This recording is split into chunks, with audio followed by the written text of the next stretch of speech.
Okay အခုဒီဗီဒီယိုကြည့်နေတဲ့သူတွေမှာအိမ်ထောင်ပြုတ်ဖိအားပေးခံရတဲ့သူဒါမှမဟုတ်ပတ်ဝန်းကျင်ကနေအိမ်ထောင်ဘယ်တော့ပြုတ်မလဲယောက်ျားဘယ်တော့ယူမလဲနေအိမ်ထောင်ပြုတ်သေးပြီနော်နေအရင်လူတော့မယ်ဘာညာမျိုးလေးနဲ့ဖိအားပေးခံရတယ်ခဏချစ်ခံရတယ်ဆိုရင်ပေါ့နော်ဒီဗီဒီယိုလေးကိုအဆုံးထိကြည့်စီခြင်းနဲ့အဆုံးထိကြည့်လိုက်ပါဘာဖြစ်လဲဆိုတော့ဒီဗီဒီယိုထဲမှာဆိုလို့ရှိရင်အိမ်ထောင်ပြုတ်တဲ့အကြောင်းနဲ့ပတ်သက်ပြီးတော့ကျွန်တော်နည်းနည်းလေးပြောပြခြင်းနဲ့အဲ့ဒါဘာလဲဆိုတော့ကျွန်တော်တို့ကအိမ်ထောင်ဆိုတာဘယ်တော့လဲဆိုတာထက်အသက်ဘယ်လောက်မှပြုတ်မလဲဆိုတာထက်ဘယ်သူနဲ့ပြုတ်မလဲဆိုတာကပို့ပြီးတော့အရေးကြီးတယ်လူတော်တော်များများကအသက်ဘယ်လောက်ရောက်ပြီးအသက်ဘယ်လောက်ရောက်ရင်တော့အိမ်ထောင်ပြုတ်မယ်ဘယ်ချိန်ရောက်ရင်တော့အိမ်ထောင်ပြုတ်မယ်ဆိုတာမျိုးကိုပို့ပြီးတော့မှစိတ်ပူကြတယ်အဲ့ဒါနဲ့ပတ်သက်ပြီးဒါပေမဲ့ကိုယ့်ကိုတကယ်ပြန်မင်းသိတဲ့မင်းကိုတကယ်တမ်းအရေးကြီးတဲ့ຢာကအဲ့ဒီအိမ်ထောင်ကိုဘယ်သူနဲ့အတူတည်ဆောက်မလဲဆိုတာကပို့ပြီးတော့မှအရေးကြီးတယ်အသက်ဘယ်လောက်မှအိမ်ထောင်ပြုတ်မလဲဆိုတာထက်ဘယ်သူနဲ့အိမ်ထောင်ပြုတ်မလဲဆိုတာက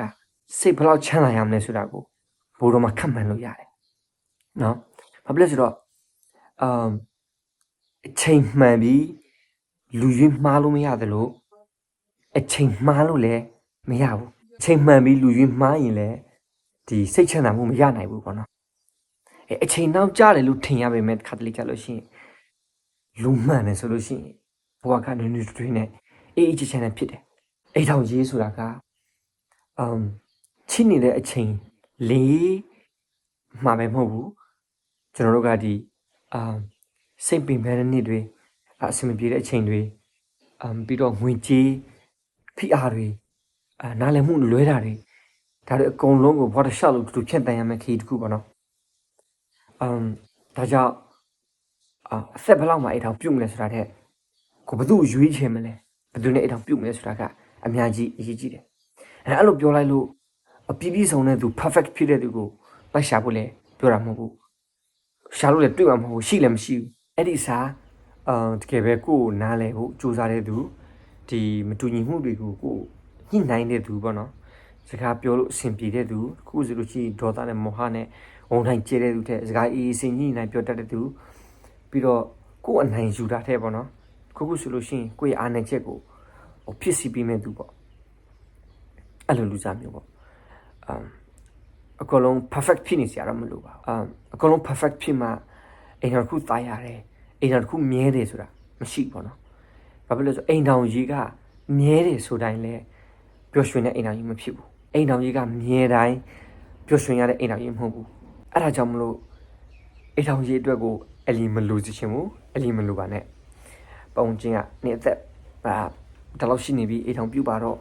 ကလေးယူရအောင်မယ်အိမ်တော်ပြုတ်ပါတော့ဘာညာပြောလာတော့လည်းပဲပေါ့နော်ကိုတကယ် right person ကိုအတွက်အဆင်ပြေတဲ့လူကိုမတွေ့သေးဘူးဆိုလို့ရှိရင်